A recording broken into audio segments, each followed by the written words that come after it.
बहुत सी चीजें बोलते हैं, तब सिंपल में बोलते हैं, कहते तुम पढ़ते हो, तुम जाते हो, तुम आते हो, तुम काम करते हो, लेकिन उसी को कहेंगे तुम पढ़ते तो हो, तुम आते तो हो, तुम जाते तो हो, तो हम आपको उस पर दबाव डालेंगे।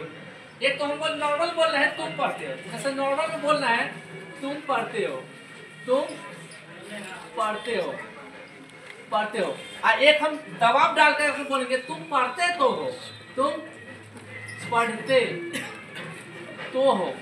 तो आप क्या देखते हैं बाबू, ये जो है ये आपके ऊपर प्रेशर डाल रहा है, क्या कि आप इस काम को ही करते हैं। ये प्रेशर डाल रहा है, आप इस काम को करते हैं, यानी कि आपको बिल्कुल इसको बल दे दिया गया कि आप पढ़ते तो हैं, एक आप पढ़ते तो हैं। तो आपको ये पता होना चाहिए कि ये जो है कि सिंपल प्रेजेंट का है, क्या है, सिंपल प्रेजेंट का, ठीक है ना, सिंपल प्रेजेंट का है। इसका स्ट्रक्चर वही होगा, सब्जेक्ट वर्ब ऑब्जेक्ट।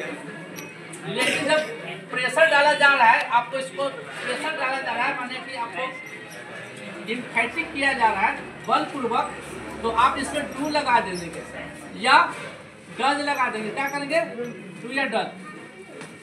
तो डू या डज आप सिंपल में है तो आप तो ये लिखेंगे यू रीड, क्या लिखेंगे, यू रीड, ठीक है ना। लेकिन यही अगर हम आपको प्रेशर डाल ले रहे हैं तो वाला में आप क्या कहिएगा, यू रीड, क्या लिखेंगे, ये हो गया आप पढ़ते तो हैं, आप पढ़ते हैं, ठीक है ना। सेम यही चीज आप वह रहेगा तो डज लगा देंगे तो के लिए। तो क्या देखते हैं, तो जिसमें लगता है ना उसका इंग्लिश में डू या डज से हम काम करते हैं। क्या करते हैं, डू या डज से काम करते हैं। तो ये तो आपको हो गया, क्रिया हो गया।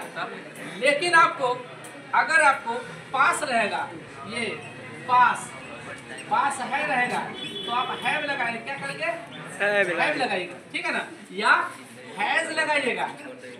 आप पास था रहेगा, पास था तो क्या लगेगा, हैड लगाएंगे, क्या लगाएंगे, हैड। अगर आपको हम कहेंगे मेरे पास कलम है, मेरे पास कलम, तो आप क्या बोलेंगे, मेरे पास कलम है, तो सीधे बोलेंगे आई हैव पेन, ये नहीं बोलेंगे आई हैव पेन, आप क्या बोलेंगे, आई हैव पेन।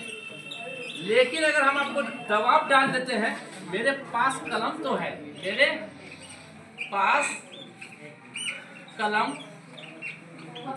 तो है, मेरे पास कलम तो ये तो वाला कर देखिए, हम पहले आपको बता दिए ये लगाएंगे, ये नहीं लगाएंगे क्योंकि ही रहता तो ये लगता, तो ये आप लगाएंगे तो आप क्या कर लेंगे, आई डू करके हैव पेन कर देंगे। ये पेन भी लिख सकते हैं, इसमें कोई एतराज नहीं है। तो इस तरह से आपको अगर संज्ञा के साथ रहेगा तो है तो डू हैव कर दीजिएगा, तो था तो डिड हैव।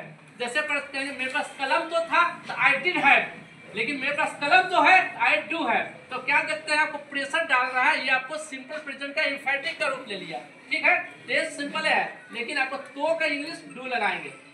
है का है हो गया पास वाले का, इंडेफिनिट में रहेगा वर्ब तो आप V1 करेंगे, ठीक है। इस तरह से आपको समझ में आ गया, कोई दिक्कत नहीं ना है, नहीं सर।